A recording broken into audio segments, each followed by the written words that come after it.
Games don't just cater to kids, they are meant for a variety of different age groups. As such, they aren't always hearty tales about saving a princess in a castle or banishing an evil force into the unknown. It just so happens that sometimes a franchise that may not originally be dark in theme will veer into a dark territory to deliver a more mature narrative. Jak 2. Naughty Dog had carved out its reputation as one of the best developers with its 3-hit streak of Crash Bandicoot on the PS1. The studio once again reinvented itself with Jak and Daxter on the PS2, masterfully morphing its learnings from previous games into a brand new world. Despite many differences between the two franchises, most of Naughty Dog's work was focused on building family-friendly experiences and charismatic characters, with lighthearted banter. This then changed with Jak 2, a markedly darker sequel that revolves around the iconic duo being thrust into an open-world futuristic dystopia, all while Jak's personality becomes much darker after an experiment. Some might see this tonal shift as a welcome shakeup for the series, but many resented the change. Either way, Naughty Dog's course-corrected again with the next entry in the franchise. Bomberman Act 0. The original Bomberman is still considered to be one of the best arcade games of all time, and much like most arcade games, Bomberman was characterized by a bright color palette and recognizable mascot character design.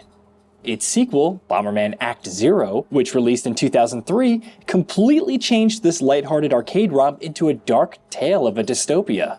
Players reprise the role of a realistic Bomberman as he fights to the surface of the Earth by escaping soul-crushingly difficult levels, with a needlessly dark plot surrounding a repetitive gameplay loop and no save games. Bomberman Act 0 is also considered by many to be one of the worst video game sequels of all time. The Legend of Zelda: Majora's Mask.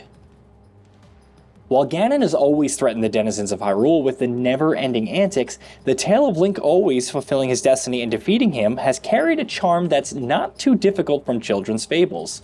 This doesn't stand true for The Legend of Zelda: Majora's Mask.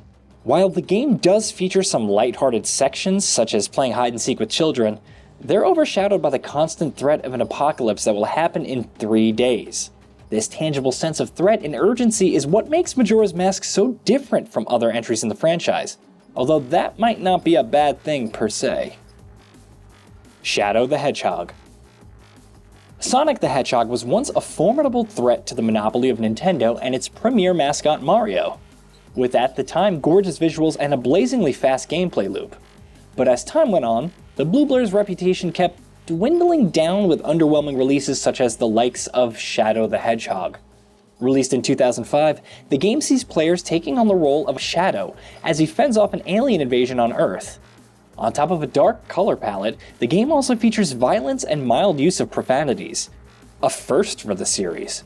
Suffice to say, fans and critics were both dismissive of these changes, ultimately making Shadow the Hedgehog yet another disappointing entry in this long-running series. Grand Theft Auto 4. While Rockstar's premier open-world offerings have never shied away from the use of violence and profanities, the franchise always balanced it with its signature satirical writing and often goofy characters. Grand Theft Auto 4, however, marks a subtle departure from the comfort zone into something darker in theme and storytelling. Sure, it's still a satire on the fabled American dream, and characters like Roman Bellic are still comic reliefs for the most part, but Nico Bellic's journey through the streets of Liberty City with a thirst for revenge is unlike any other in the series. Also, the game's final chapter is easily one of the most emotional in the entire series. Grand Theft Auto 4 is also characterized by excessive use of muted colors like green, brown, and gray, which creates a gloomy atmosphere that's perfect fit for this darker sequel. Max Payne 2.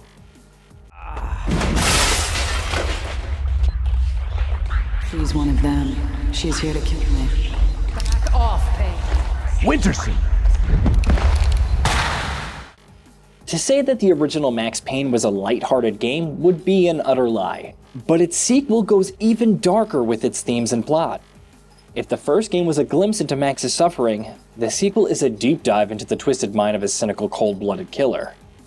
It's all punctuated by sharp writing composed of memorable one-liners and anecdotes, and the plot itself continues to throw new revelations at the player repeatedly, engulfing Max further and further into a hole of never-ending despair. The Last of Us Part 2. Come on, little guy. Do you want to eat?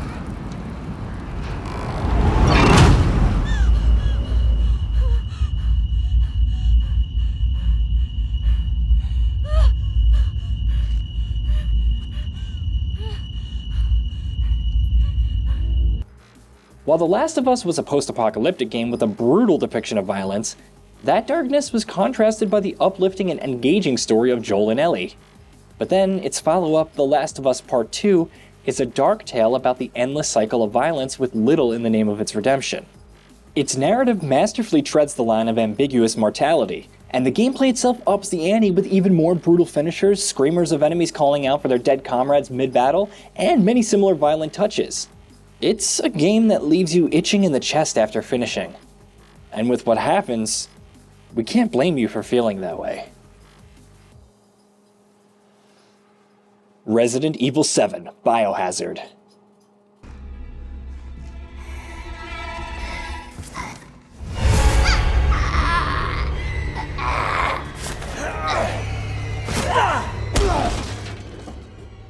After the disastrous reception of Resident Evil 6, Capcom returned back to its roots with Resident Evil 7 BIOHAZARD. Switching to a first-person perspective, Resident Evil 7 features a dark, gritty, and crumbling Baker Mansion that's filled to the brim with all kinds of horror. With scarce ammunition and bosses that will literally never die, Resident Evil 7 is a game that can easily knock one's stress levels up to 11, always leaving players wondering about what's lying around the next corner. All in all, it's a radical departure from prior entries, but one that was heartily welcomed by both fans and critics alike. Metal Gear Solid 5: The Phantom Pain.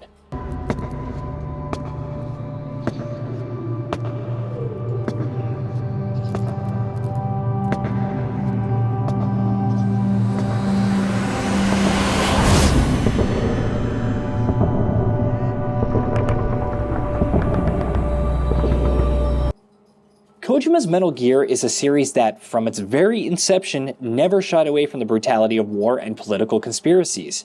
But with Metal Gear Solid 5: The Phantom Pain, Kojima delivered a game so much darker than its predecessors that we can't help but put it on this list. The story itself is purposely vague, with gaps meant to be filled by a player's interpretation. Add sequences like killing your own fellow infected soldiers and then turning their ashes into diamonds, and it isn't hard to understand that Kojima's swan song, The Phantom Pain, is the darkest game in the franchise. Alice Madness Returns.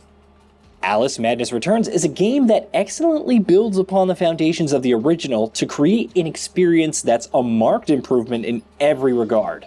And one could argue that this is the textbook approach to creating a sequel. And while Alice Madness Returns is somewhat of a textbook sequel in that context, the updated monster designs, environments, and the story all culminate to make this game radically darker than the original.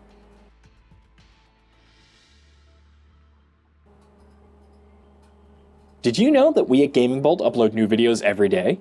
Stick around, drop a like, subscribe, and let us know what kind of content you'd like to see in the future with a comment below.